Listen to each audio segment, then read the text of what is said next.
الله الحنان المنان، الصلاة والسلام على سيد الإنس والجان وعلى آله وصحبه الكرام، أما بعد،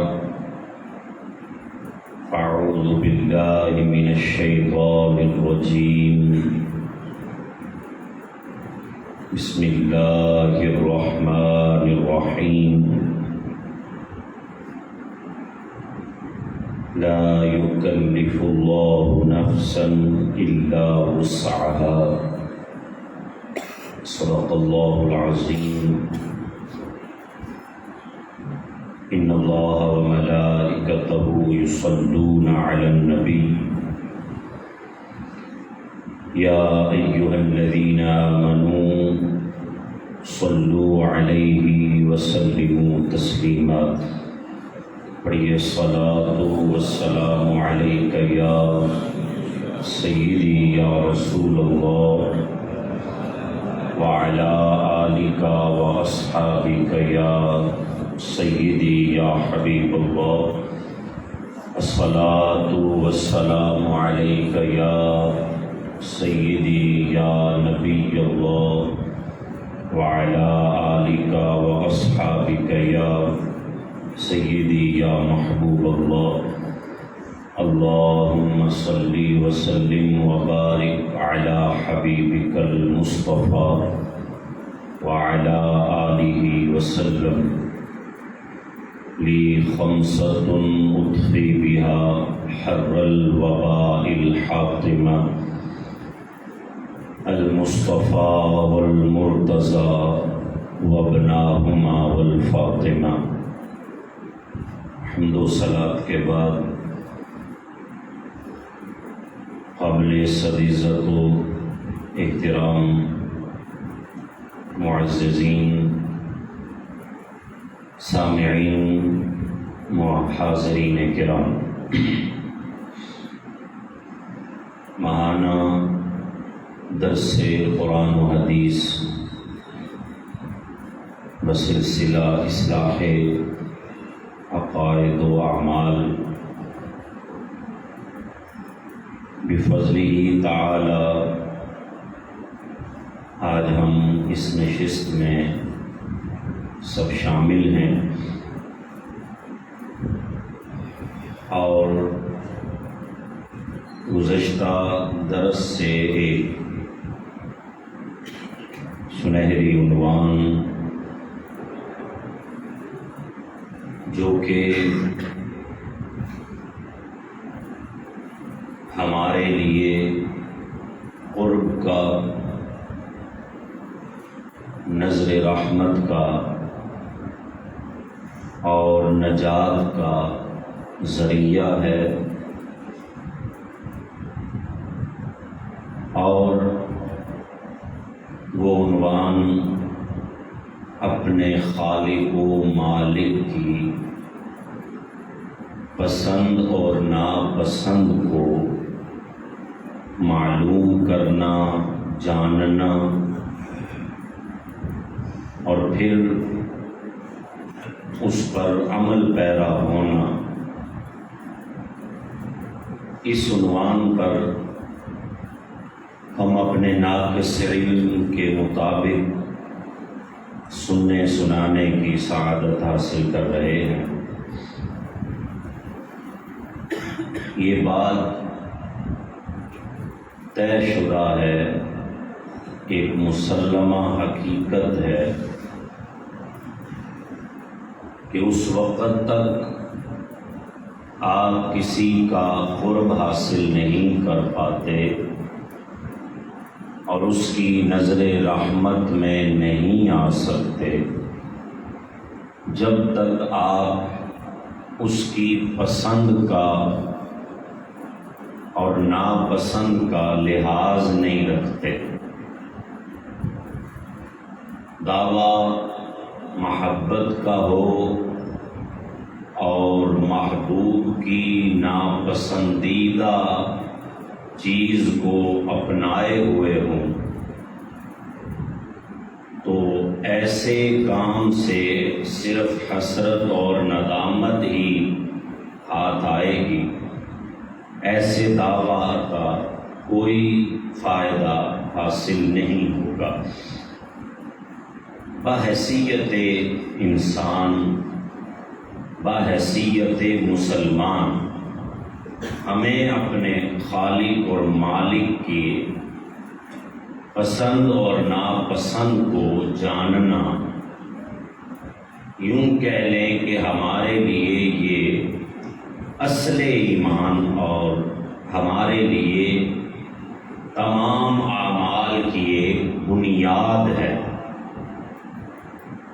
اور اسی چیز کو مد نظر رکھتے ہوئے ہم نے یہ سلسلہ وار عنوان شروع کیا کہ جس میں ہم اپنے وقت میں رہتے ہوئے اپنے خالق و مالک کی پہلے پسندیدہ چیزیں اور پھر ناپسندیدہ چیزیں سمجھیں، پسند کو اپنائیں، ناپسند سے بچیں، تاکہ ہم پر بھی نظر رحمت ہو سکے، ہم بھی اللہ کا قرب حاصل کر سکیں۔ گزشتہ جو درس تھا اس میں ہم نے اللہ کی پسندیدہ اشیاء میں سے ایمان اور اسلام، ان دو چیزوں کا ذکر کیا اور ان کو تھوڑا سمجھنے کی بھی ہم نے کوشش کی۔ آج جو تیسری چیز میں ذکر کرنے جا رہا ہوں، بنا تمہید کے ہم ان چیزوں پر آئیں تاکہ وہ چیزیں ہمیں یاد رہیں اور ہم اپنے موضوع میں ہی رہ کر بات کریں۔ وہ تیسری چیز یہ ہے، بڑی توجہ طلب چیز ہے اور یقین مانے کہ ہمارے اندر وہ نہ ہونے کے برابر ہے، جو اللہ کو بہت پسند ہے۔ اور وہ تیسری چیز یہ ہے کہ اللہ رب العزت کو نرمی بہت پسند ہے۔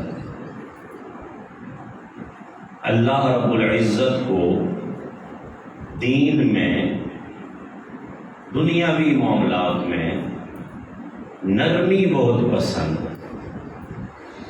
ارشاد ہوتا ہے یرید اللہ بکم اليسر ولا یرید بکم العسر۔ اللہ فرماتا ہے میں رب تم پر آسانی کرنا چاہتا ہوں، میں رب تمہارے لیے آسانی چاہتا ہوں، میں رب تمہارے لیے مشکل نہیں چاہتا۔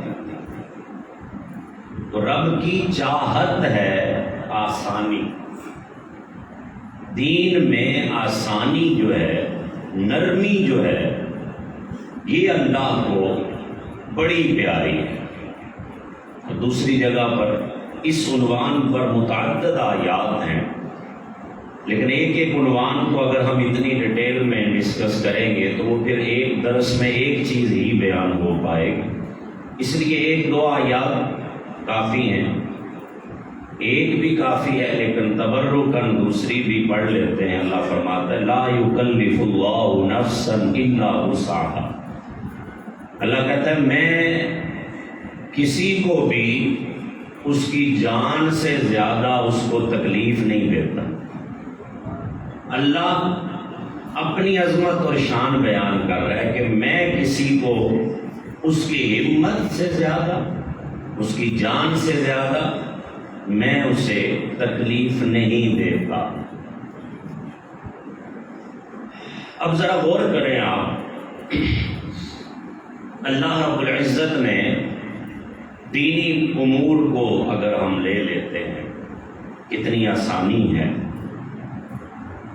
اپنے کلمہ کا اظہار کریں آپ، لیکن اگر جان کا خطرہ ہو، کوئی سر پہ تلوار لے کے کھڑا ہو کہ مار دوں گا تجھے، تو دین کہتا ہے کہ دل سے نہیں، زبان سے جان بچانے کے لیے آپ اس کی بات مان سکتے ہیں۔ نرمی بتا رہا ہوں آپ کو، شریعت کا جو بھی حکم رب نے ہمیں دیا ہے، اس حکم میں ایک پہلو نرمی کا اللہ نے ضرور ساتھ عطا کر دیا۔ اس کے بعد آ جائیں نماز پر، کلمہ کے بعد سب سے اہم رکن نماز ہے۔ اب اللہ پاک نے نماز کے معاملات میں کیا کیا، اتنی آسانی کر دی۔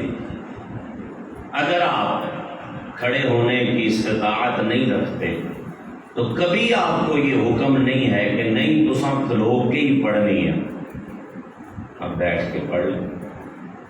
بیٹھ کے بھی نہیں پڑھ سکتے ہیں، لیٹ کے پڑھ لیں۔ لیٹ کے بھی نہیں پڑھ سکتے ہیں، اشارے سے پڑھ لیں۔ آپ وضو نہیں کر سکتے ہیں، آپ کے جسم کی کیفیت ایسے ہے کہ پانی نہیں لگ سکتا ہے تو تیمم کر لیں۔ تیمم بھی نہیں کر سکتے ہیں تو کچھ بھی نہ کریں، ایویں ہی پڑھ لیں۔ اللہ کہتا ہے میں تو آسانیاں تمہارے لیے کر رہا ہوں، تمہیں تنگی چاہیے اور تم تنگ ہو رہے ہو تو ہوتے رہو، رب نہیں تنگ کرتا۔ رب کو نرمی پسند ہے، یرید اللہ بکم الیسر، اللہ کو نرمی پسند ہے، اللہ کو سختی پسند نہیں ہے۔ پھر عورت کے جب ایام آ جائے تو اب یہ نہیں ہے کہ چلو بعد میں پھر قضا کرو ان کی، نہیں، بعد میں قضا کرے گی تو وقتی بھی پڑے گی، قضا بھی کرے گی، گھر کے کام بھی کرے گی، مشکل ہو جائے گی نا۔ اللہ نے کہا ٹھیک ہے، ان دنوں کی معاف ہے تجھے۔ یرید اللہ بکم الیسر، میرا رب آسانی پیدا کرے، میرا رب نرمی پسند کرتا ہے۔ روزے میں آ جائیں، فمن کان منکم مریضا او علی سفر فعدۃ من ایام اخر، اللہ کہتا ہے کہیں سفر میں جا رہے ہو نہ رکھو، فرض روزہ ہے، رمضان کا ہے، سفر میں جانا ہے، مسافر شرعی ہو نہ رکھو، بعد میں رکھ لینا، بیمار ہو گئے ہو کوئی بات نہیں، نہ رکھو، بعد میں رکھ لینا۔ یرید اللہ بکم الیسر،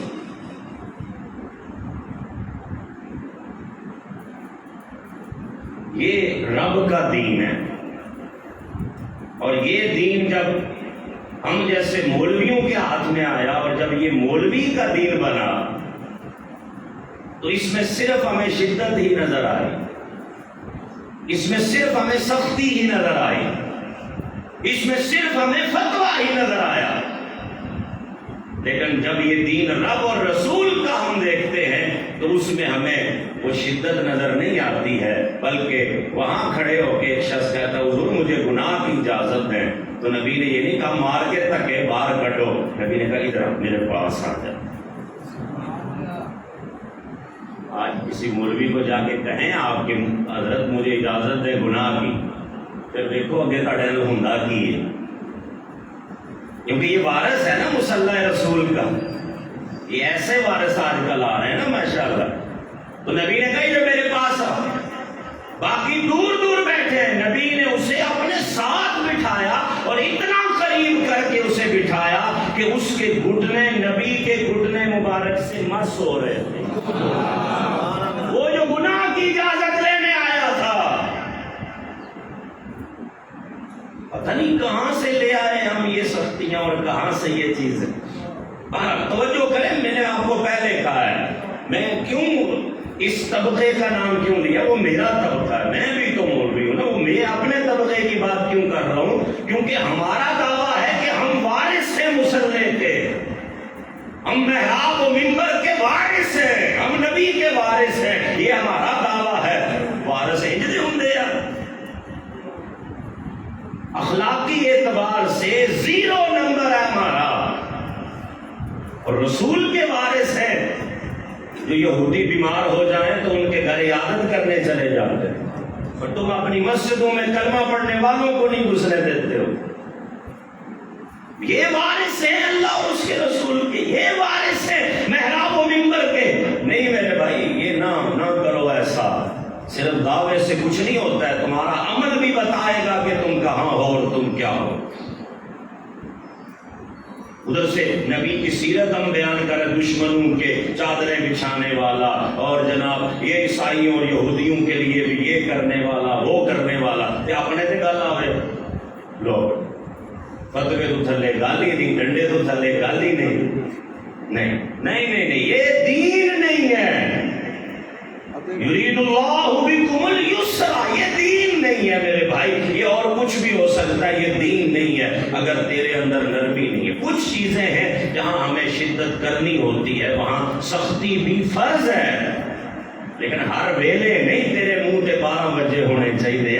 جب مسئلہ ناموس رسالت کا آتا ہے پھر شدت فرض ہے، جب مسئلہ ختم نبوت کا آتا ہے پھر شدت فرض ہے، لیکن ہر ویلے ہی تیری شدت ہی رہے۔ چھوٹے چھوٹے مسئلوں پہ بھی تو ڈنڈا پکڑ لے اور تو فتویٰ اٹھا لے، یہ نہیں ہے میرے بھائی۔ اب آپ غور کریں، اللہ نے فرمایا مریض ہو، سفر میں ہو، نہ رکھو روزہ، بعد میں رکھ لیں۔ پھر اللہ رب العزت، توجہ کرنا ذرا، بخاری کی ایک حدیث ہے، میں یہاں ایڈ کر لوں حدیث۔ نبی کریم علیہ السلام ایک جگہ سے گزر رہے تھے تو وہاں لوگ جمع ہوئے تھے، رمضان کا مہینہ، لوگ جمع تھے۔ اب سفر تھا، کہیں لوگ جمع تھے تو نبی کریم چلے گئے، کہا کیا بات، ایک بندہ بے ہوش پیا، لوگ کیوں دیتے پانی سٹ رہے لوگ۔ نبی نے فرمایا، بخاری کی حدیث ہے، نبی نے فرمایا کیا ہوا ایسے؟ حضور مسافر تھے، روزہ رکھا انہیں۔ بات سمجھ رہے ہیں آپ؟ مسافر رہتے، کچھ لوگوں کو تقویٰ بہت زیادہ آیا ہوتا ہے نا، وہ کہتے ہیں نہیں اللہ نے اجازت دیتی، کوئی گل نہیں، اللہ کہتا ہے سفر ہی 2 پڑھ لے، نہیں میں 4 ہی پڑھنی ہے، تو 6 پڑھ رہا ہے پاؤں ہے، جدو اللہ نے کہا 2 پڑھتے پھر 2 ہی منیا جانی ہیں۔ ان ٹائم پاویں ہے یا نہیں ہے، اگر فرض سفر میں 2 ہے تو 4 نہیں تو پڑھ سکتا ہے، کیونکہ میرا رب کہتا ہے میں آسانی دے رہا ہوں، تو کون ہے تنگی کرنے والا؟ تم کون ہو تنگی کر؟ دین میں جو تنگی کرتا ہے نا وہ مغلوب ہو جاتا ہے۔ حدیث کے الفاظ ہیں، نبی کریم علیہ السلام نے آگے سے یہ نہیں فرمایا کہ یہ تو بڑا مجاہد ہے، اس نے سفر میں روزہ رکھا ہے، بلے بلے بڑی بات ہے، نہیں، نبی نے فرمایا سفر میں روزہ رکھنا کوئی نیکی نہیں ہے، سفر میں روزہ رکھنا کوئی نیکی نہیں ہے۔ آج اگر آپ ایئر کنڈیشن میں سفر کر رہے ہیں، چلے ٹھیک ہے کریں، اب اے سی گاڑی ہے کر لیں، رکھ لیں، مرضی ہے آپ کی، لیکن وہاں پیدل سفر ہے اور ایک بندہ بڑا مجاہد بن رہا ہے، نبی نے فرمایا یہ کوئی نیکی نہیں ہے، انہوں اوکھا ہوا پھرتا ہے لوگ پانی سٹن دیا، جب اللہ نے اسے کہا تھا کہ سفر تے چلنا ہے نہ رکھ۔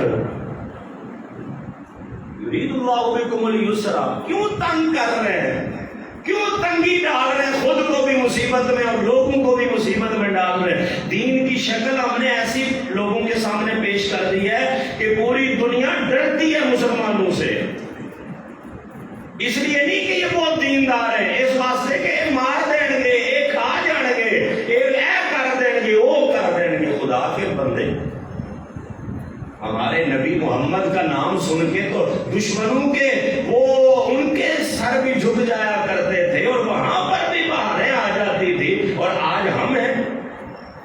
یہ کیوں ہے؟ اس لیے کہ ہم نے بدل دیا سب کچھ۔ اللہ کو نرمی پسند ہے، اگر تیرے مزاج میں سختی ہے کسی بھی اعتبار سے تو میرے بھائی اس کو دور کر، کیونکہ اللہ کو یہ ناپسند ہے، اور اللہ سے محبت کا دعویٰ ہے اور اس کی ناپسند کو تو نے اپنایا ہوا ہے۔ کوئی فائدہ نہیں، پاویں تو مولوی ہیں، پیر ہیں، منبر تے بہنا ہے، پاویں تو کعبے دا امام کیوں نہیں، یہ تیرے مزاج سختی ہے تو یہ اللہ کو ناپسند ہے. میں نے قرآن پڑھا ہے، سورہ بقرہ ہے، یرید اللہ بکم اليسر، اللہ کو آسانی اور نرمی پسند ہے، سختی پسند نہیں. آگے چل، حضرت ایک دو حدیث دیکھ لیں. حضرت ابو مسعود انصاری، بخاری کی روایت، بڑی غور سے سننا. ابو مسعود انصاری رضی اللہ تعالیٰ عنہ روایت کرتے ہیں کہ آقا کریم علیہ السلام کی بارگاہ میں ایک امام کے بارے میں بتایا گیا کہ وہ قرات بڑی لمبی کرتا ہے، نماز بڑی لمبی پڑھاتا ہے، شروع کرتا ہے پھر مکانا ہی نہیں، بڑی لمبی نماز پڑھانا ہے. وہ کئی جو عام حافظ ہوتے ہیں نا امام، تو وہ نماز میں ہی اپنی منزل بھی نکال لیتے ہیں کہ چلو بعد الگ نہ کرنی پوے، نماز تین نماز قرات کرنی ہے، اے سورتاں پڑھ لینی، اپنی منزل بھی سال ہی نکل جائے گی، چلو کسے بان. یہ نہیں ہے چکر میرے بھائی، مزاح نہیں ہے، یہ عبادت ہے، اللہ کے حضور حاضری ہے. قرات بڑی لمبی کرتا ہے. بخاری کی روایت ہے، نبی کریم علیہ السلام نے یہ سنا. اصل میں مسلم کی ایک روایت اس کے ساتھ کی ہے کہ کچھ لوگوں نے نماز پڑھنا چھوڑ دی، وہ الگ نماز پڑھنا شروع ہو گئے کہ کوئی اتنی لمبی، اتنی دیر کھلونا. اب یہاں اگر کوئی بندہ مولوی صاحب کو یہ کہہ دے، مولوی صاحب اتنی لمبی نہ پڑھایا کرو، تانگا پہ جائے گا، تو مومن ہی نہیں ہے، تیرا دل کالا، نکل جائے. تو مسیحیں آنے کے قابل نہیں، تو یہ گل کیوں کی تھی؟ یہ وارث ہے نا، ہم وارث ہیں، ایسے وارث ہوتے ہیں. اسی لیے تو دین کہاں سے کہاں پہنچا دیا ہم نے. نبی کریم جلال میں آ گئے، اور نبی کریم علیہ السلام نے جو الفاظ ارشاد فرمائے، نبی کریم علیہ السلام نے فرمایا لوگو اللہ کے بندوں کو دین سے دور کرتے ہو. یہ لفظ نبی کے بخاری کے ہیں، کیا تم اللہ کے بندوں کو دین سے دور کر رہے ہو؟ جو بھی نماز پڑھائے اسے چاہیے کہ قرات مختصر کیا کرے، کیونکہ نمازیوں میں بیمار بھی ہوتے ہیں، کمزور بھی ہوتے ہیں، ضرورت مند بھی ہوتے ہیں. اس لیے جو بھی نماز پڑھائے اسے چاہیے کہ قرات مختصر کیا کرے. یہ حکم ہو رہا ہے، یہ ہے آسانی. اور ہم اس تنگی میں پڑ گئے اور ہم نے خود کو مشقت میں ڈال دی. ایک اور حدیث میں آتا ہے، نبی کریم علیہ السلام ارشاد فرماتے ہیں کہ میں چاہوں تو لمبی قرات کروں. اب نبی قرآن پڑھ رہے ہوں تو پیچھے کوئی اکتا سکتا ہے؟ مثلا کبھی کوئی سوچ سکتا ہے نبی صاحب قرآن خود قرآن پڑھ رہے ہوں تو پھر پیچھے سننے والوں کا کی عالم ہوئے گا، تو کی کیفیت ہوئے گی؟ ساری زندگی بھی کھلوتے رہے تو وہ نہیں تھک سکتے، کبھی نہیں تھکن گے. نبی پڑھ رہے ہیں، لیکن نبی ہماری تعلیم کے لیے نبی فرماتے ہیں کہ میں چاہوں تو میں لمبی قرات کر سکتا ہوں، لیکن میں ایسا نہیں کرتا. نبی درس دیتے ہیں، صحابہ نے کہا حضور روز دیا کرو. صحابہ ہفتے کے بعد نبی درس دے رہے ہیں. صحابہ نے عرض کی حضور روز دیا کریں، آپ کی باتیں سنا کریں. نبی نے فرمایا نہیں، ہفتے کے بعد درس ہوگا، کہیں تم اکتا نہ جاؤ. نبی کی باتوں سے کون اکتا سکتا ہے؟ یہ میرے اور آپ کے لیے تربیت تھی اور درس.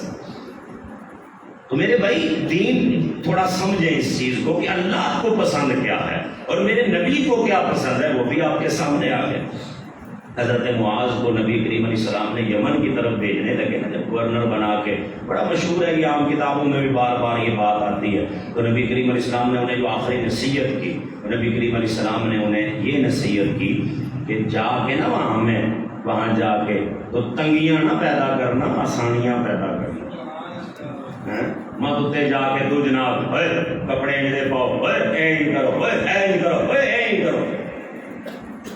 یہ نہیں ہے، یہ نہیں ہے، یہ مت کریں. اس چیز نے بہت نقصان پہنچا دیا ہے، یہ ہمارے مسلک کو بالخصوص. اس لیے یہ بات چھوڑیں. فرمایا، اب یہ بخاری کی حدیث ہے، حضرت معاذ کو نبی نے فرمایا وہاں جاؤ گے نا، گورنر بن کے جاؤ گے تو تنگیاں نہ پیدا کرنا، آسانیاں پیدا کرنا اور خوشخبری دینا، لوگوں کو متنفر نہ کرنا، اور تیسرا اختلاف نہ کرنا، ایک دوسرے سے مل جل کے رہنا. یہ نصیحتیں ہیں، یہ دین ہے. یرید اللہ بکم اليسر، یہ ہے وہ رنگ جو دین کا جو آج ہمیں نظر نہیں آ رہا. پھر آگے چل، اس میں ایک چیز جو سمجھنے لائق ہے وہ یہ مطلب نہیں ہے، کوئی یہ مطلب نہ سمجھے کہ آسانی کا مطلب یہ ہے کہ ہن چھڈ ہی رہیے سارا کچھ بس ستے ہی رہیے تے لیٹے ہی رہیے. یہ مطلب لاسٹ میں سمجھنا ضروری ہے، کہیں آپ غلط طرف نہ نکل جائیں نا. مطلب یہ ہے، اب ذرا مطلب پہ غور کرنا ہے ساری بحث. مطلب یہ ہے کہ اللہ اور اس کے رسول نے، شریعت نے جن کاموں میں آسانیاں عطا کی ہیں ان میں سختی نہ کریں. سمجھ رہے بات؟ جن چیزوں میں شریعت نے ہمیں آسانی دے رکھی ہے ان میں سخت. میں ایک دو مثالیں آپ کے سامنے رکھتا ہوں، آپ کو بات سمجھ میں آ جائے. مثلا لباس کے معاملے میں شریعت کی کوئی سختی نہیں. کیڑے رنگ دا ہوئے، کہو جا ہوئے، اتوں لما ہوئے، تریزاں والا ہوئے، کف والا ہوئے، این والا ہوئے، اون والا ہوئے، یہ شریعت میں کوئی اس کا. لباس کا مطلب کیا ہے؟ جو سطر کو ڈھانپے، جو آپ کے سطر کو کور کرے، آپ کے جسم کو ڈھانپے، وہ لباس ہے. ہن کوئی ایپ آوے تے کوئی ایپ آوے. ہن میں ایپ آیا تے میں نہیں کہہ سکتا کہ مینوں بہتا ثواب ہے تے حاجی صاحب نے جہو جا پایا انہاں نوں ثواب نہیں. ہم کر رہے ہیں سب. آپ کسی آستانے سے منسلک ہیں، آرڈر ہے اینج دے کپڑے تو پانے ہیں، یہ ہے غلط، یہ ہے تنگی. جس چیز میں شریعت نے آسانی دی ہوئی ہے اس میں تنگی مت کریں. پھر ٹوپی کے رنگ، اے پیر صاحب دی ٹوپی آتے ایک جڑا مرید ہے وہ اے ہوئی پائے گا ورنہ وہ دا فیض بند ہو جائے گا. وہ کوئی فیض بند نہیں ہوتا. جس چیز کو شریعت نے سختی نہیں کی ہے جس میں، اس میں کوئی بھی کر لے سختی، کوئی فرق نہیں پڑتا اس سے. اے رنگ والی ٹوپی ہوئے، اینیاں نکراں والی ٹوپی ہوئے، اے رنگ دی چادر ہوئے، اے رنگ دی ستھن ہوئے، اے رنگ دا اے ہوئے، اے رنگ دا اے ہوئے. شریعت نے کسی بھی چیز میں سختی یا آرڈر اس طرح کا بولیں. اب عورتیں جو برقع پہنتی ہیں، مجھے یہ بتائیں کہ کون سی صحابیہ یا اہل بیت سیدہ پاک وہ برقع پہنتی تھی؟ حکم کیا ہے؟ پردہ. اگر پردہ چادر سے ہوتا ہے تو وہ بھی ٹھیک ہے، پردہ برقعے سے ہو جائے وہ بھی ٹھیک ہے. حکم کیا ہے؟ وہ بولو کدھر؟ حکم کیا ہے؟ برقع نہیں، پردہ. اور سر سے پاؤں تک پردہ. عورت کا سطر سر سے پاؤں تک پورا جسم ہے، تو پورے جسم کو ڈھانپنا ہے. تم چادر سے ڈھانپ لو، تم برقعے سے ڈھانپ لو، کھیس نال ڈھانپ لو، جدھر مرضی ڈھانپ لو. آپ سنتے نہیں ہیں نبی کریم علیہ السلام سیدہ پاک کے گھر گئے اور اپنی چادر اندر پھینکی جس سے سیدہ پاک نے پردہ کیا. یہ حدیثاں صرف سنانا واسطے ہی ہوندی ہیں، غور نہیں کرنا، عمل نہیں کرنا، دیکھنا نہیں ہے. تو سختی نہیں ہے میرے بھائی. جن چیزوں میں سختی نہیں ہے، جن چیزوں میں شریعت نے یہ لازم نہیں کیا کہ تم ایسا کرو، ان میں مت سختی پیدا کریں. یہ ہے مطلب کہ دین کو سخت نہ کریں. جیسے وہ حدیث ہم نے دیکھی کہ سفر میں روزہ چھوڑنے کی اجازت ہے، تو پھر کیوں رکھیا؟ کھڑا نہیں ہوا جاتا تو بیٹھنے کی اجازت ہے، تو پھر زبردستی کیوں کھڑے ہو؟ مطلب جب شریعت آپ کو آسانی دے رہی ہے تو آپ اس میں تنگی پیدا، سمجھ رہے ہیں بات کو، تنگی پیدا. شریعت نے کوئی آرڈر لایا ہوئے کہ جتی انج دی پاؤ تے اونج دی نہ پاؤ؟ کوئی آرڈر ہے؟ اینک انج دی پاؤ، موبائل ویوو دا رکھو یا اوپو دا، کوئی پابندی لائی تاڈے تے؟ کوئی پابندی نہیں. جب شریعت نے پابندی نہیں لگائی ہوئی تو کسی کی جرات نہیں ہے کہ وہ شریعت میں ترمیم کرے. ہم لوگ عیسائیوں اور یہودیوں کو کہتے ہیں انہوں نے شریعتیں بدل دی ہیں، اساں گھٹ کیتا ہے. ایسی ایسی چیزیں لازم کر رکھی ہیں اپنے مریدوں پر، اور ایسی ایسی چیزیں لازم کر رکھی ہیں اپنے ماننے والوں پر کہ جن کا تعلق ہی نہیں ہے، شریعت میں کہا ہی نہیں گیا ان کا. شریعت میں سر ڈانپنے کا حکم ہے، سر ڈانپو. آپ این دی ٹوپی نال ڈانپ لو، اون دی نال ڈانپ لو، ایدے نال ڈانپ لو، لال نال، کالی نال، چٹی نال، جدے نال مرضی. نہیں اس طرح کی پہننی ہے. یہ کیا بات ہوئی؟ تو اب آپ بات سمجھ گئے کہ جن چیزوں میں شریعت نے آپ کو آسانی دے رکھی ہے ان چیزوں میں سختی کرنا، یہ ہے دین میں سختی پیدا کرنا، اور اس سے نبی کریم علیہ السلام نے منع فرمایا کہ تنگی پیدا نہ کرو، آسانی پیدا کرو۔ آگے آ جائیں عبادات کے معاملے میں، اگر تو میں چند چیزیں آپ کو ذکر کرتا ہوں جو ہمارے معمولات میں سے ہیں۔ مثلا نماز کے بعد بلند آواز سے ذکر کرنا، نماز کے بعد بلند آواز سے ذکر کرنا۔ اب یہ ہمارے اہل سنت کے نزدیک نماز کے بعد بلند آواز سے ذکر کرنا یہ مستحب ہے۔ یہ کیا ہے؟ مستحب۔ یعنی اگر کر لیں اچھا ہے، نہیں کیا تو کوئی حرج نہیں کیا تو اب یہ حکم ہے، لیکن یہاں اتنی شدت ہے کہ یہاں اگر کسی مسجد میں نماز کے بعد ذکر نہ ہو تو لا فتویٰ انہوں نے سر تے بجدا کہ لو بھائی یہ سننی ہی نہیں رہے۔ یہ شدت ہے، یہ ناپسند ہے میرے رب کو، اور اللہ کی ناپسند اپنا کر تم کیسے اس کا قرب اور رحمت حاصل کر سکتے؟ تو نماز کے بعد بلند آواز سے ذکر کرنا ہے، کریں، نہیں کرنا نہ کریں، اس میں نہ کوئی لڑائی ہے اور نہ ہی اس میں کوئی بحث ہے، کیونکہ شریعت کا اس بارے میں سختی حکم نہیں ہے، پابند نہیں کیا شریعت نے۔ ہاں ذکر کرنا چاہیے، یہ ثابت ہے نبی نے کیا ہے، لیکن نبی نے لازم نہیں کیا تم پر کہ تم بھی کرو۔ جو چیزیں اللہ رسول نے تم پر لازم کی ہیں وہ تو کرنی ہے، ان میں آپ کوئی کمی بیشی نہیں کر سکتے، لیکن جو اپنے اوپر خود آپ نے مسلط کر رکھی ہیں ان میں شدت نہ کریں۔ پھر آگے چلیں، انگوٹھے چومنا، لفظ محمد صلی اللہ علیہ وسلم پر انگوٹھے چومنا یہ مستحب ہے، کوئی لڑائی نہیں ہے اس پر، یہ محبت کا معاملہ ہے، جس کو محبت ہے وہ چومے، جس کو نہیں ہے نہ چومے، نہ اس پر بحث ہے نہ لڑائی ہے، کیونکہ عاشق تے لڑدے ہی نہیں، جڑا لڑدا وہ عاشق ہی نہیں، جڑا دلیلاں پیچھے ٹردا وہ عاشق ہی نہیں۔ عاشق اور محب کو تو دلیل چاہیے ہی نہیں، وہ تو دلیلوں کے پیچھے جاتا ہی نہیں ہے، تو کوئی لڑائی، کوئی مسئلہ اس میں، کوئی لڑائی، کوئی پیچیدگی نہیں ہے۔ تو اس لیے یہ معاملہ بھی مستحب ہے، لیکن اتنے کوئی نہ چومے، سارے انہوں نے کھلا کر دوسری کمپنی کا دلیل کیوں کرتے ہیں آپ؟ شدت ایسی کیوں کر رہے ہیں ایسا؟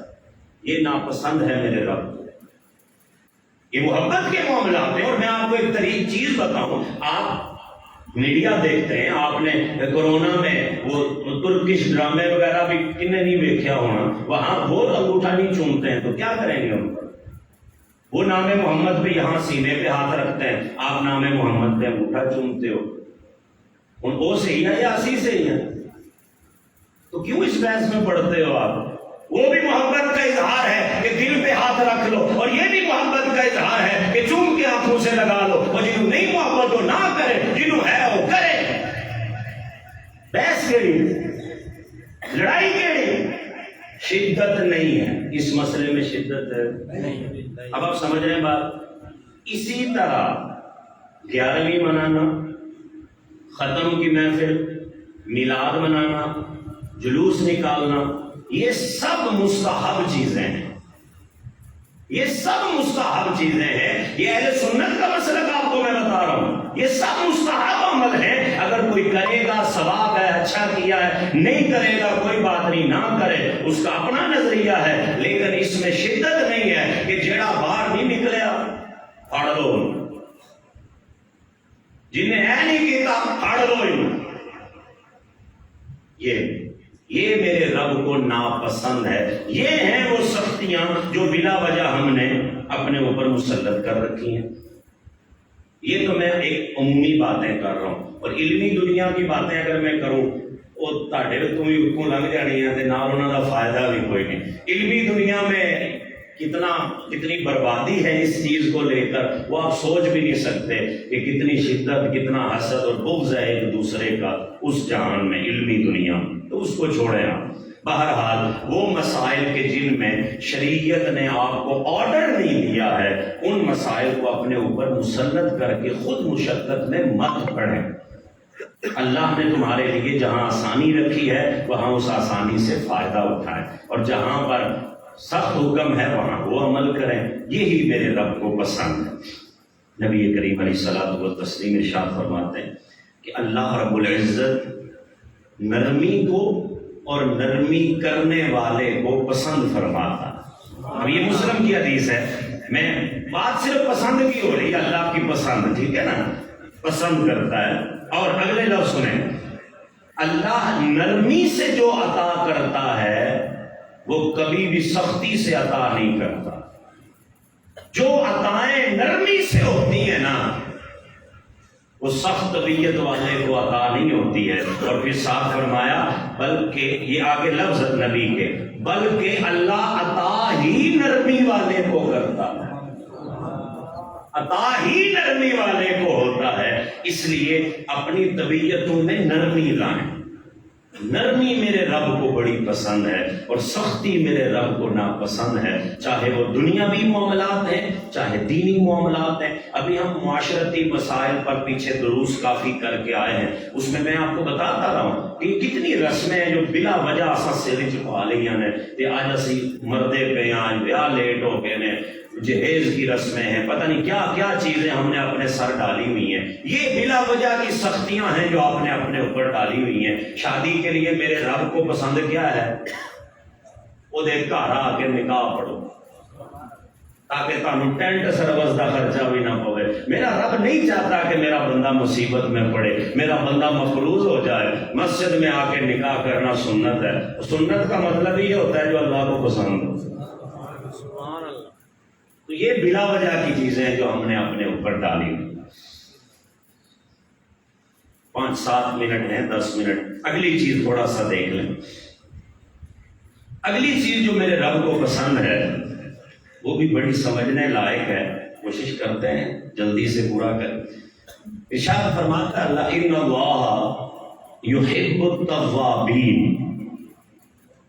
اللہ فرماتا ہے کہ مجھے توبہ کرنے والے بڑے پسند ہیں، توبہ کرنے والے بڑے پسند۔ توبہ کیا ہوتا ہے؟ توبہ کا مطلب ہوتا ہے پلٹنا، رجوع کرنا، لوٹ آنا۔ کوئی دور نکل جاوے، راہ بھول جاوے، منزل بھول جاوے، کتے بھٹک جاوے تے پھر واپس اپنے گھر آ جاوے، انہوں توبہ کہتے ہیں، اس کو توبہ کہتے ہیں۔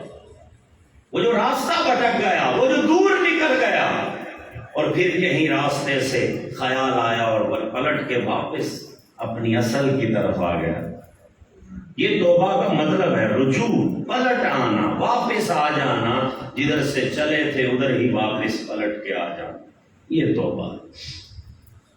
یہ عمل میرے رب کو کتنا پسند ہے، توبہ یہ عمل رب کو اتنا پسند ہے کہ اللہ نے اپنا نام ہی تواب رکھ لیا۔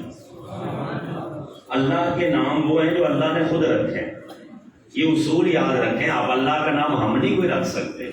اللہ کے نام توقیفی ہوتے ہیں اور اس کا مطلب یہ ہوتا ہے کہ جڑے اللہ نے رکھے اپنے نام وہی وہ نام، جیسے رزاق ہے، کریم ہے، رحیم ہے، وہاب ہے، اسی طرح اللہ نے تواب اپنا نام رکھ لیا۔ مطلب کیا ہوا؟ تواب کا مطلب ہے بار بار توبہ قبول کرنے والا۔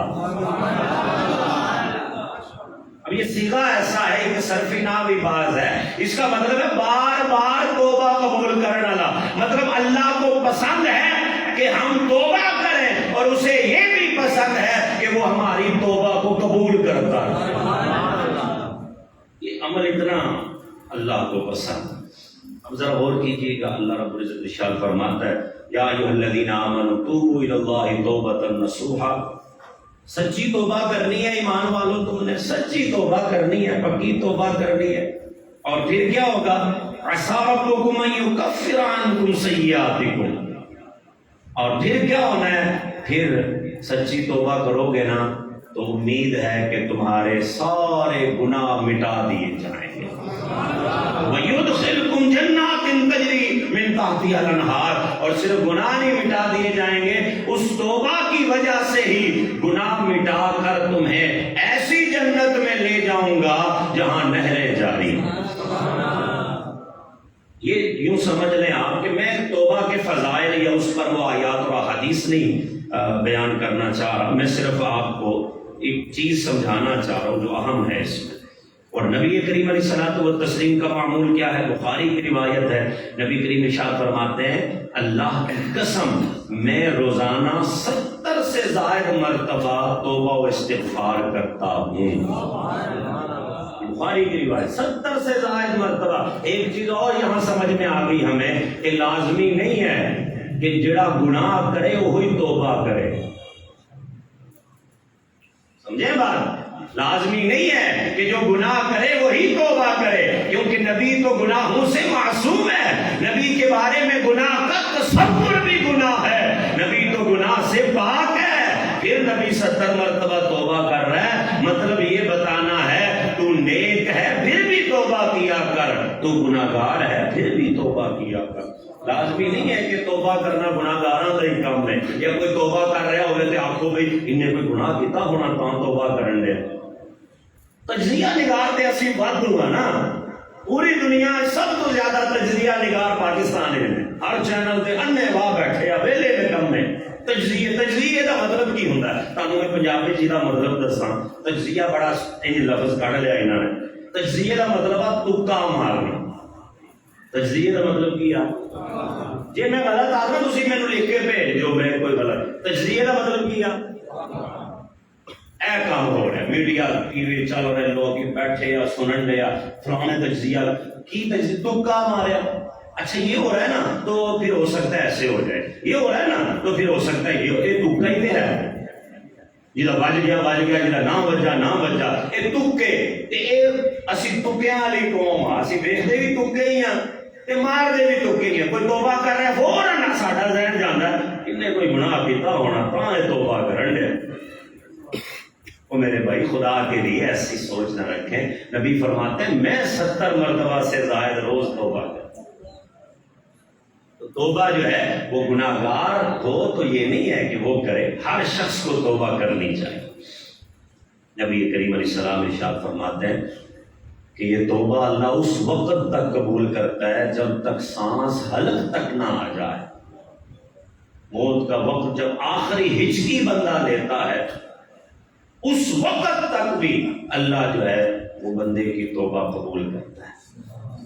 بس میں توبہ کی جو لازمی چیزیں ہیں نا وہ آپ کو سمجھانا چاہتا ہوں، باقی توبہ کے فضائل واقعات وہ آپ نے سن رکھے ہیں۔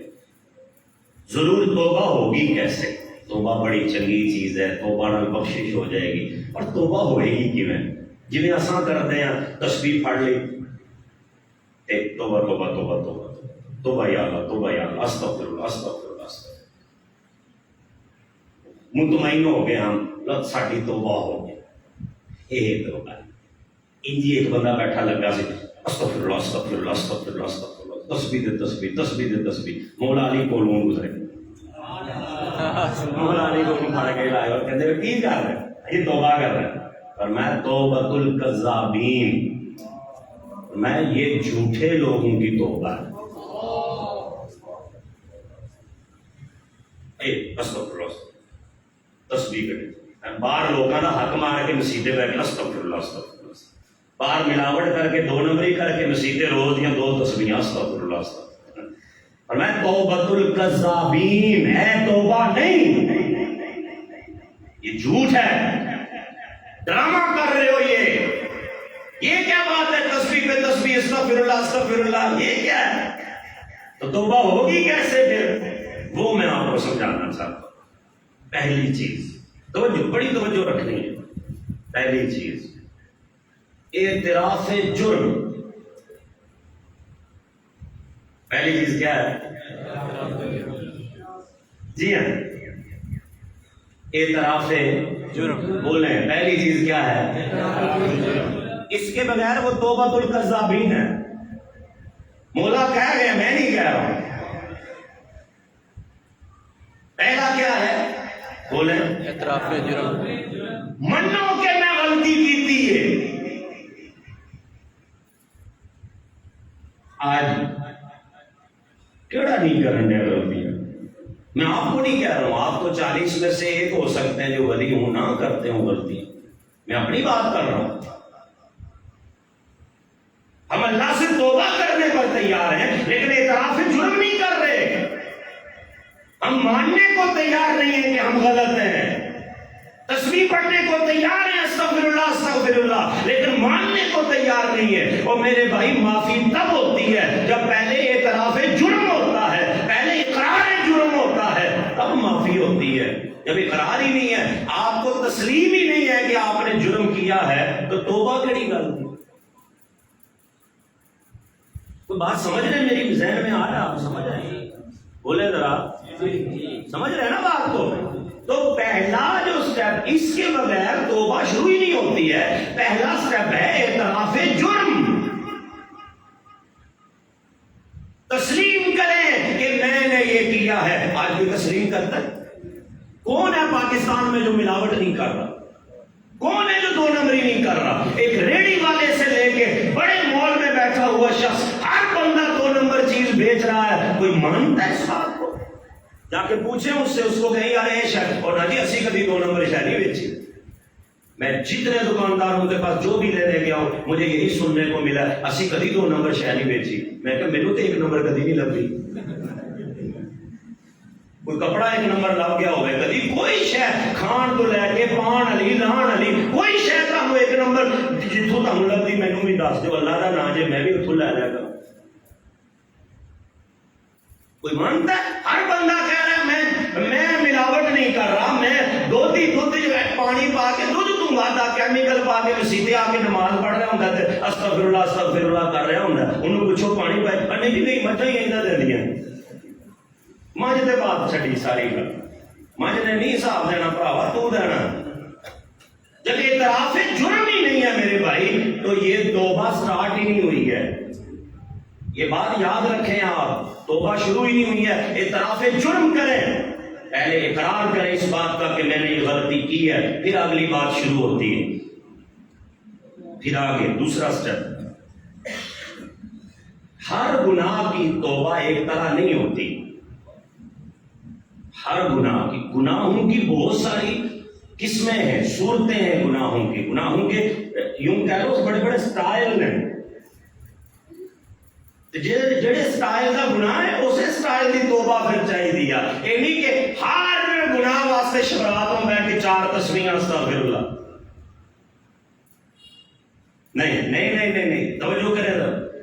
اگر گناہ کا تعلق حقوق اللہ سے ہے، مطلب نماز نہیں پڑھتے، زکات نہیں دیندے، اللہ دے جڑے تاڈے نال معاملات نے، بندے دے تے رب دے جڑے معاملات نے، عبادات دے، اگر اودے وچ گناہ ہے، اودے وچ کمی بیشی ہے، تے اودی توبہ کیویں ہونی ہے؟ اب یہ سن، اس کی توبہ یہ ہونی ہے کہ سب سے پہلے تو اعتراف جرم کریں، یا اللہ ہم بہت گناہ گار، یا اللہ میں بے نمازی، یا اللہ میں نے وہ نماز نہیں پڑھی، یا اللہ میں نے یہ نہیں کیا. اپنے گناہوں کا اعتراف کر کے اللہ سے اس کی معافی مانگیں، اور پھر وہ جتنے بھی ہوئے تھے ان کی قضا کریں. کیا کام ہے میرے بل دیکھو، کیا کریں؟ اور نمازاں جنیاں رہ گئیاں یا اللہ معاف کر دیں، بس یہ نہیں کہ صاف ہو گیا کام. معافی ملے گی سستی کی، اور نماز کی معافی قضا کرنی پڑے گی. تو نمازوں کا معاملہ ہے تو اللہ سے معافی مانگنے کے بعد ساری قضا بھی کریں گے، تب یہ معاف ہوگا.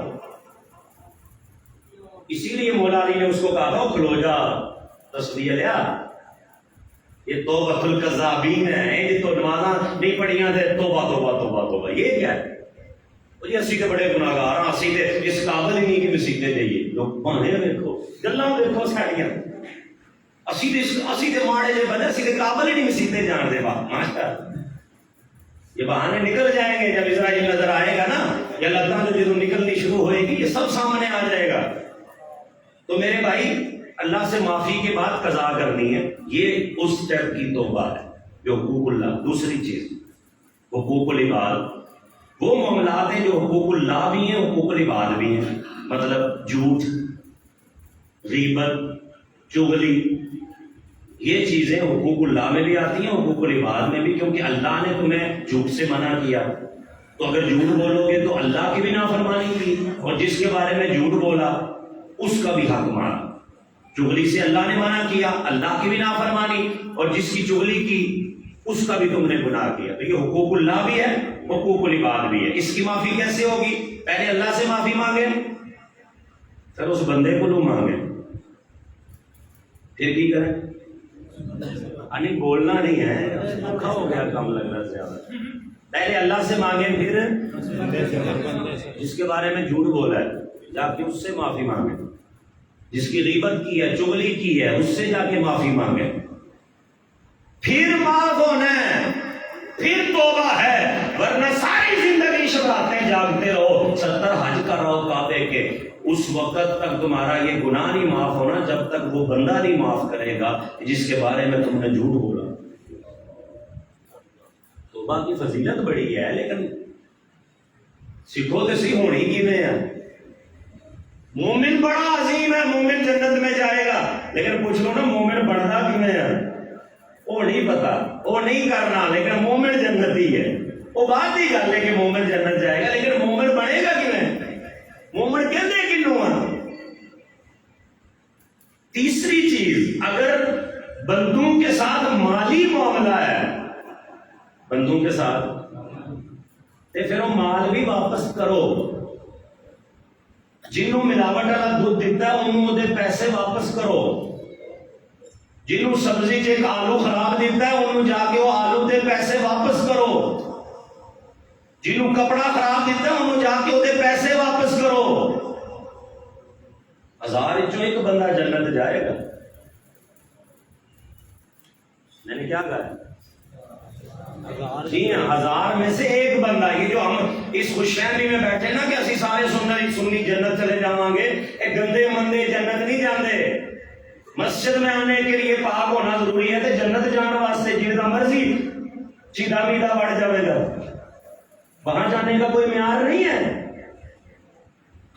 میرے بھائی، ایک آلو ایک مٹر کا بھی کسی کے ساتھ دھوکا کیا ہوا ہے نا، وہ بھی واپس کرو، تب توبہ ہونی ہے۔ کوئی بھی چیز کسی کو 2 نمبر دی ہوئی ہے، اس کے پیسے واپس کریں گے، یہ توبہ ہے۔ یہ نہیں ہے کہ لاکھ روپیہ کھا کے عوام کا خون چوس کے دے جا کے حج تے عمرہ کر رہو، لاکھوں روپیہ لوگوں کا کھا لیا اور بعد میں استغفر اللہ ایک میلادی محفل بھی کرا چھڑی، ماہانہ 11ویں بھی کر چھڑی۔ یہ کچھ نہیں، یہ دل کے بہلانے کو غالب یہ خیال اچھا، یہ خام خیالی ہے میرے بھائی۔ ایک دانہ بھی غلط لیا دیا ہے کسی کا، وہ واپس کریں گے، یہ توبہ۔ مشکل ہو رہا ہے تھوڑا سا کام، لیکن سچ ہے، میں کیا کروں، میں اپنے سروں لان پہ آتا، جو مجھے قرآن و حدیث سے پتا چلا میں کہنا تھا 10 سے ایک دفعہ تے میں بری ذمہ ہو جاواں کہ تسی جانو تا نہ کرو۔ اگلی سنو، گناہ اگر سرے عام ہے تو توبہ بھی سرے عام ہے، اور گناہ چھپ کے ہے تو توبہ بھی چھپ کے ہے۔ چھپ کے کون سا گناہ ہوتا ہے؟ حسد، کینہ، بغض، کسی دے بارے دل وچ نفرت، حسد، گناہ، حسد گناہ کبیرہ ہے۔ کسی دے بارے جہاں ذہن ہے وہ ترقی کو جلنا، وہ بارے غلط خیال رکھنا، یہ سب خفیہ گلاں، انہوں اندر ہی کور کر لو، اندر ہی رہن جو معاملہ ظاہر نہ کرو، ٹھیک ہے، یہ پوشیدہ تھا، پوشیدہ ہی توبہ ہو جائے گی۔ لیکن اگر اعلانیہ تھا گناہ تو اس کی توبہ بھی اعلانیہ کریں گے۔ ایسا نہیں ہے کہ گناہ وہاں محلے میں کیا ہے اور توبہ یہاں آ کے شبرات کو کر رہے ہو۔ گناہ جو اس محلے کیتا تے توبہ بھی اسے محلے جا کے ہونی ہے۔ ایک تے اس شریعت توبہ بھی ضروری ہے، تے دوجا فائدہ یہ ہے کہ جدوں تسی اعلانیہ توبہ کرو گے نا تو سارے لوگوں کو بھی پتہ چل جائے گا کہ یار یہ بندہ ہن اونجدا نہیں رہا، یہ بدل گیا۔ تو راتی تے لک کے توبہ کرتے رہو، وہ تہاڈے اندر دے اللہ دے تہاڈے معاملات۔ اور آخری بات سنیں گے یا بس کر دیں؟ کیونکہ آج زیادہ پریشان ہو گئے ہیں آپ لوگ، تو میرے بھائی یہ اس کے بغیر توبہ نہیں ہے۔ میں نے اپنا فرض ادا کیا، توبہ اس کے بغیر نہیں ہے۔ اگر آپ کسی خوش فہمی میں ہیں، کسی غلط فہمی میں ہیں کہ اساں جنت بڑھ جانا، چھوڑ دیں یہ بات۔ ایک تو اللہ کو نرمی پسند ہے اور دوسرا اللہ کو توبہ پسند ہے، اور توبہ یوں ہوتی ہے. پوری 1000 قومیں گزری ہیں جب سے دنیا بنی ہے، ہم آخری قوم ہے نا، قوم تو 1000 امتیں گزری ہیں. نبی تو 1,24,000 تھے نا، امتیں 1000 گزری ہیں. واحد ایک امت تھی، واحد ایک امت تھی جن کے سر پہ عذاب آ کے واپس چلا گیا، ورنہ اس کے علاوہ کسی قوم کے سر پہ عذاب آ کے کبھی واپس نہیں گیا. اور وہ قوم تھی حضرت یونس علیہ السلام کی قوم. وہ قوم تھی حضرت یونس کی جنہوں نے عذاب کی گرمی کو محسوس کیا. بادل سر پہ آئے اور اس کی شدت کو محسوس کیا، اتھوں مڑ گیا. قرآن کہتا ہے کدی کسی قوم نال نہیں ہویا جڑا سامنے نال کیتا. کیوں؟ انہوں نے توبہ کی. اور توبہ کیا کی انہوں نے؟ قربان جائے، قرآن کہتا ہے توبہ انہوں نے یہ کی کہ جنہیں جدا حق ماریا سی وہ اٹھیا، انہیں وہ دا حق واپس کیتا. ایسی وجہ تو سر پہ آیا عذاب، اللہ واپس لے. حدیث میں آتا ہے کہ ان کی توبہ کا انداز یہ تھا کہ اگر کسی نے اپنے گھر کی دیوار میں کسی کی اینٹ لگائی تھی، اس نے گھر گرایا، وہ اینٹ نکالی اور جا کر اس کو دی، اس کو کہا تیری یہ اینٹ میں اپنے گھر لا رہی سی، یار ہٹ لے، مینوں معاف کر دے. انہوں نے اللہ سے نہیں معافی مانگی، انہوں نے حقوق العباد میں آپسی معاملات طے کر لیے اور انہوں نے ایک دوسرے کا سارے حق ادا کر دیے. سر پہ آیا عذاب، واپس چلا. سبحان اللہ. آج پاکستان جتنی مشکلات میں ہے، دنیا کا کوئی ملک نہیں ہے 3 مہینے نہیں لگتے کوئی نہ کوئی آفت اور مصیبت آئی ہوتی ہے. اس کی وجہ یہی ہے ہم گناہ کرتے ہیں اور توبہ بھی نہیں کرتے ہیں، توبہ کا سوچتے بھی نہیں ہیں، حق مار رہے ہیں سب کا اور واپسی کا سوچتے بھی نہیں. آخری بات یہ ہے، جس طرح صدقہ جاریہ ہوتا ہے نا، بڑی توجہ نہ میری ان گال سننا، جس طرح صدقہ جاریہ ہوتا ہے نا، اسی طرح گناہ جاریہ بھی ہوتا ہے. اس طرح کیا ہوتا ہے؟ صدقہ جاریہ بھی ہوتا ہے. کوئی نیک کام شروع کرتا ہے، کولر لا چھڑیا مسیتے اے کام کرا چھڑیا، رہے گا جدوں تک ثواب ہوتا ہے، یہ صدقہ جاریہ ہے. اسی طرح گناہ جاریہ بھی ہوتا ہے. اگر کسی بندے نو تسی پٹھے پاسے لا دیتا تے بعد وچ آپ تسی نیک ہو گئے تے او اسے پاسے ہی رہا. بات سمجھ رہے ہیں میں کیا کہہ رہا ہوں؟ نبی کریم علیہ السلام نے متفق علیہ حدیث ہے بخاری مسلم کی، نبی نے فرمایا جس نے کوئی بھی غلط کام شروع کیا وہ جب تک غلط کام ہوتا رہے گا، شروع کرنے والے کو گناہ ملتا رہے گا، چاہے وہ جتنا مرضی صوفی بن جائے. یہاں تک نبی نے فرمایا کہ قیامت تک جو قتل ہوگا قابیل کو اس کا گناہ ملے گا، کیونکہ اس نے قتل کی بنیاد رکھی. قابیل حضرت آدم کے بیٹے. تو گناہ جاریہ بھی ہوتا ہے. آپ بعد میں نیک بن جائیں کہ جنہوں نے تسی پٹھے پاسے لایا، جنہوں نے تسی جوئے دے پاسے لایا، جنہوں نے شراب دے لایا، وہ شرابی نے میرا انہوں نے ہن کوئی تعلق نہیں، میں چھڑ دیتا انہوں نے، ہن میں ہن نیک ہو گیا، نیک ہو گیا. انہوں نے پٹھے پاسے لا کے آپ نیک ہو گیا. اب تجھ پہ لازم ہے کہ انہیں بھی سیدھا کر، نہیں تو تیرے لگائے ہوئے طریقے پہ جب تک وہ چلیں گے اس کا گناہ تیرے پلے پڑتا رہے. ہمارا ایک بڑا مشہور نعت خان ہے، نعت کا رنگ بدل دیا اس بندے نے. حالانکہ نعت کا رنگ پہلے ہوتا تھا زہری صاحب، عبید رسول صاحب، اور نعت اکھاں بند کر کے کوئی ٹپ ٹپیا نہیں، کوئی ہل ہلا نہیں، کوئی جناب رنگینیاں نہیں، اے اکھاں بند کیتیاں، آئے ہائے آنسو جاری، مجلس دے بھی جاری تھے، کوئی ہے نہیں.